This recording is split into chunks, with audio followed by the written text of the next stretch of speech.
Black News Network.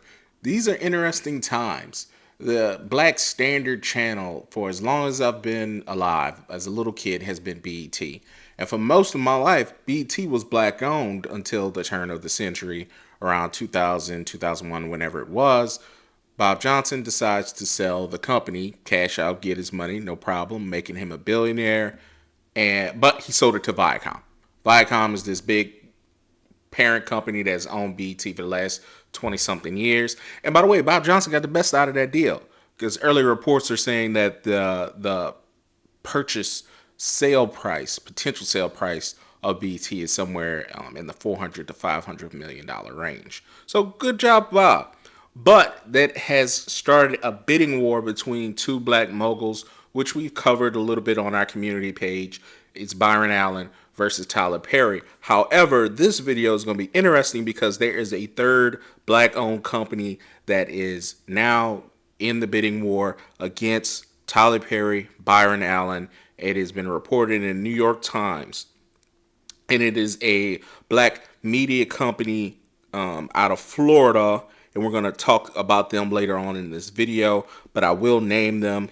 It's called Group Black, a media company based in Miami. It's ran by black executives, and they have hooked up with a venture capital firm, a private equity firm, to buy the channel. Now, one of the biggest things when we posted, a lot of our viewers on our channel was like, well, how come they can't just work together? Everybody work together. And I can understand that. I really can. Byron Allen and Tyler Perry, both entertainment moguls. They came from a little bit of different backgrounds, but they're really, really similar in a lot of respects. And we're going to go through that in a second. But with that similarness also comes the alpha part. They are not meant to work with other folks. They want to run the show, and that's the answer to the question that a lot of people have been asking. Why can't they merge and come together and co-own BT for the culture? Yeah, they have not been able to do that in their career, and I'll start with Tyler Perry. Tyler Perry definitely has one. He has enough content to make his own service. I mean, really, when you talk about the Medeas, the shows, the sisters, the whatever, he's always on. He owns BET Plus to me. Like, there's no other content really on there but Tyler Perry. So whether it's his independent movies, Medea movies, the independent shows, he just puts out a lot of content. But as you as you may know, he worked with Oprah for a little while on the OWN network. Shout out to Oprah, and that it just didn't work out. And one of the reasons why people have reported, and a lot of actors have talked about his intense schedule, and essentially he does not want people to slow down his pace because Tyler Perry has a crazy pace. He just likes to go out and do things. Just write it, just get it done, get it shot, and put it out for consumption. There have been many stories of how even if the wig doesn't look right, you think about my man Shimon Moore with the crazy braids, or him in just a horrible wig. He doesn't care about all that. He just wants to. He doesn't care about the quality of it. It's more about quantity, and who can question him, because you got to look at where he is today. It's not like he's not successful doing that. He basically was like, we don't have to put so much thought process into the wardrobe or thought process into the script. Let's just write it, let's shoot it, and let's put it out. That's what made him rich. So I think a lot of issues he may have had working with people are, no, let's put out the best product. Let's do better here or do better there. And he's like, man, bump that. The hell with that.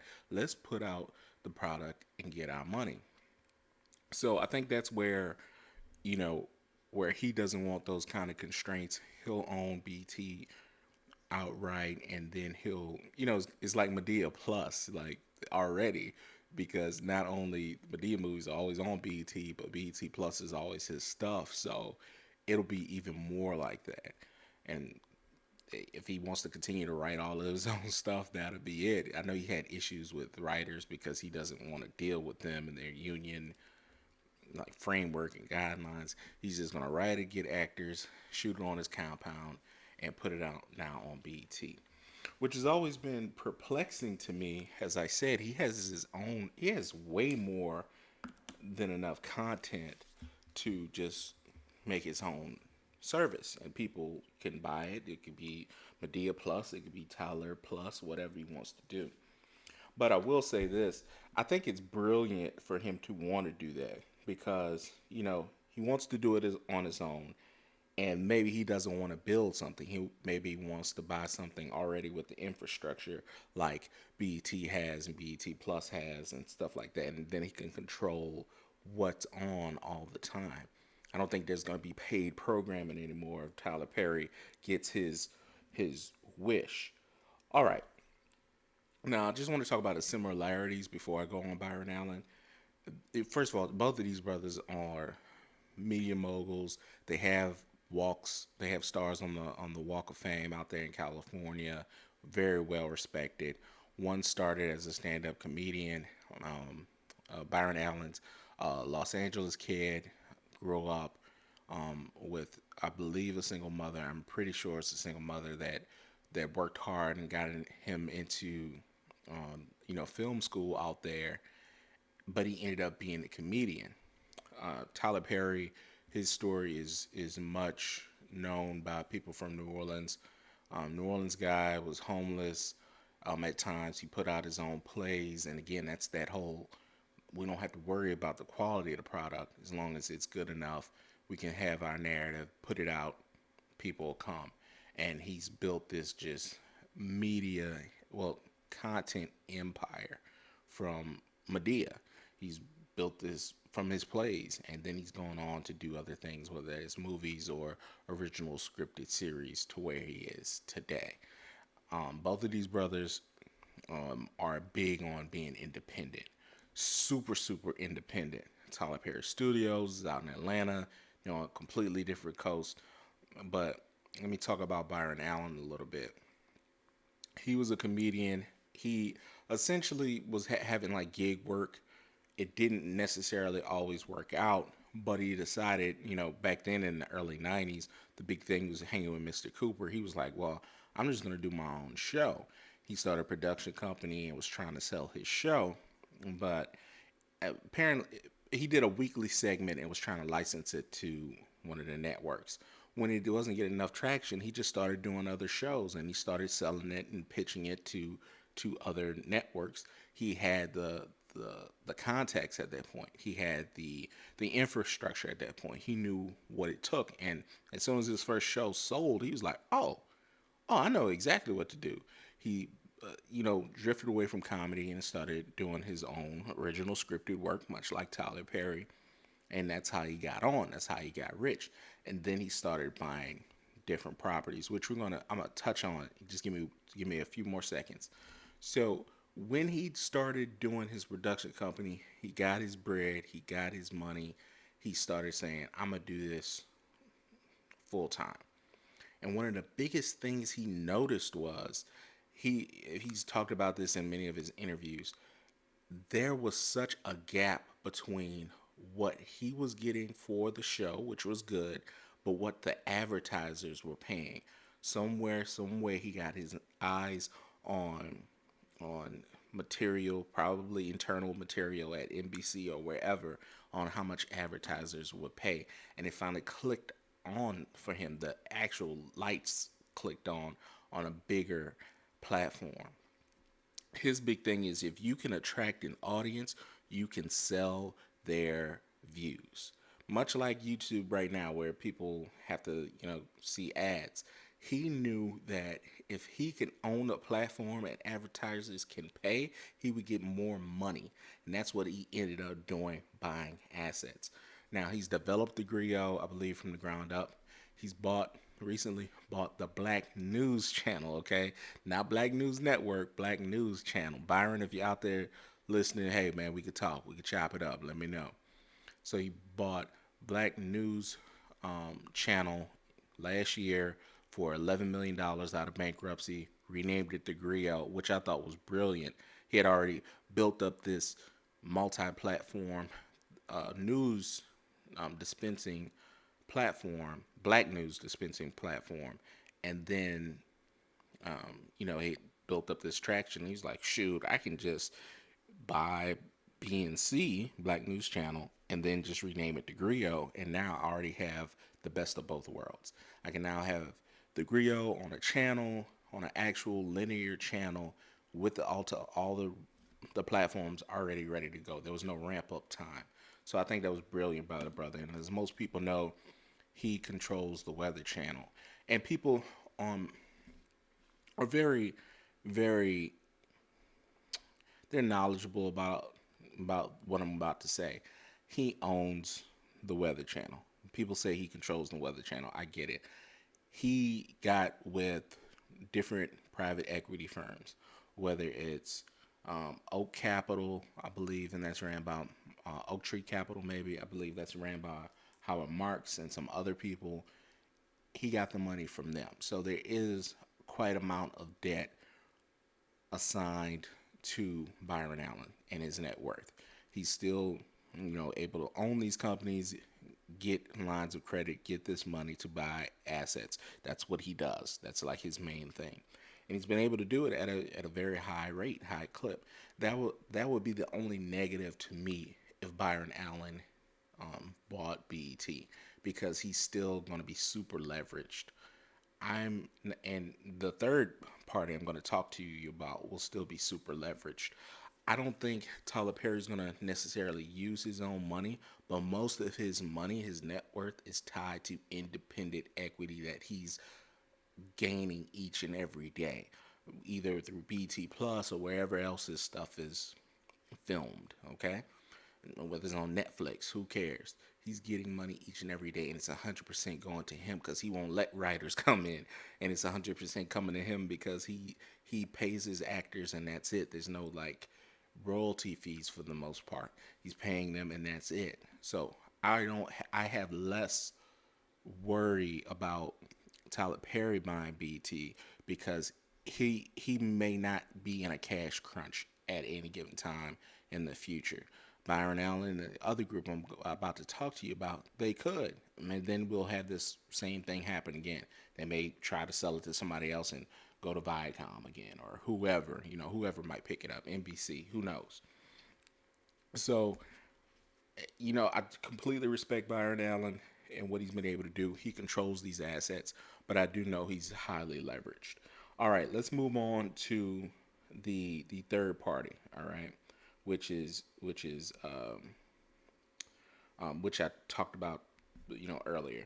There are a group out of Miami, Florida, and they're based in Florida, and they are called Group Black. I wanted to make sure I got that right because it's interesting. I've never heard of these brothers before, and I can't wait to do more research on them.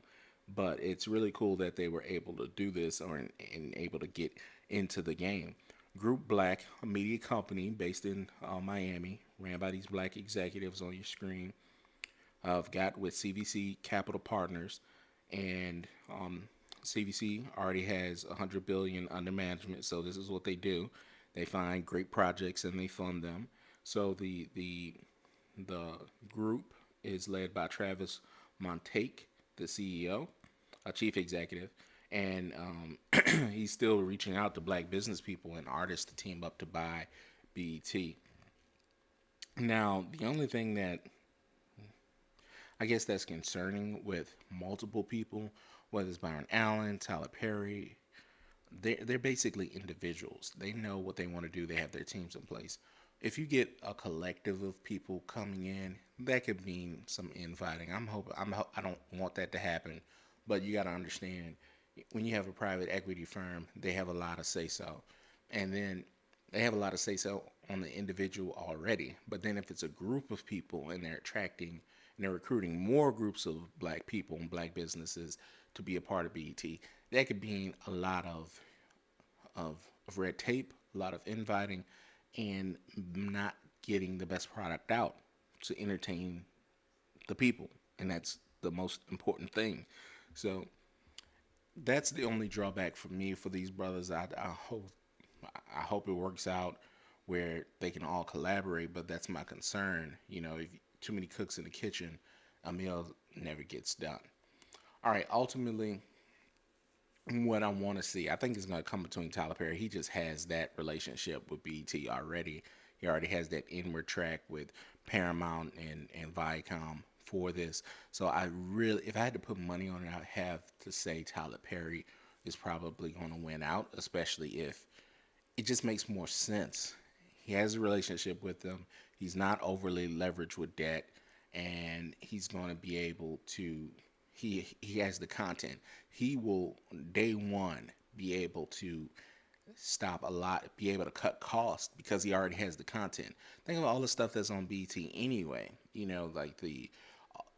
I'm not trying to be disrespectful, but all the episodes of Martin, all the episodes of Blackish, all the episodes of these different monster series, they got to pay a license for that, okay? Somebody's getting paid. The owners of Martin and Blackish, they're getting paid for that to be on BET.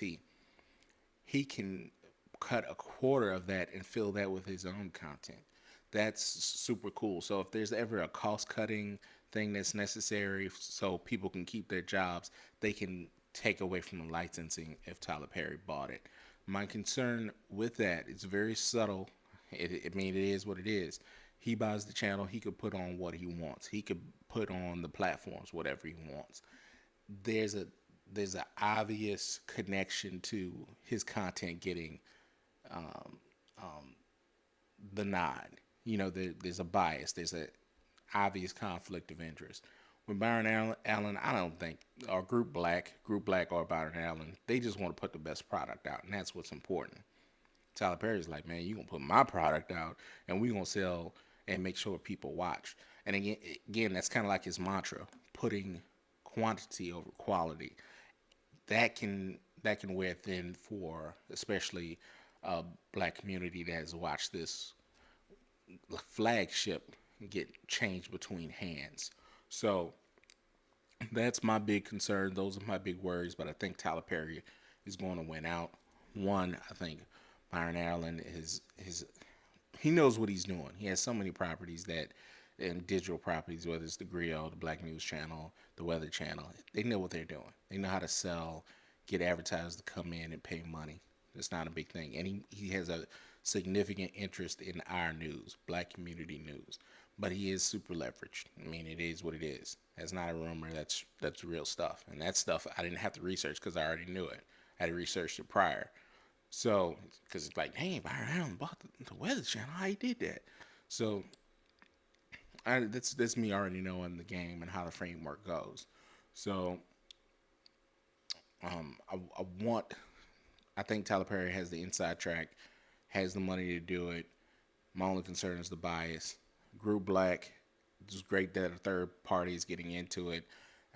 You know, drive up the price and everything. I don't know if that's what needs to happen, especially if it's not already in a black person's hands. It's in a corporation's hands. If they want to drive up the price and be competitive, that's fine. Big concern is, you know, they don't really have the track record to run a major network and all of its adjoining properties. They don't really know that many people in the building because from what I've read, they're in Florida and they haven't really had that prior working relationship, and they want more people to come in. And again, when you have too many cooks in the kitchen, sometimes the meal doesn't get cooked. Y'all let me know what y'all think. I really hope y'all enjoy this. I wanted to break it down. I don't see or foresee anybody merging to come together for a bid unless it's Byron Allen and Group Black. Maybe. I don't see Byron Allen and Tyler Perry coming together at all. They are too similar. They want to do it their own way. And I don't know if that'll work together because it hadn't shown it before. But anyway, y'all enjoy Black News Network. Oh, Byron Allen, man, holla at me.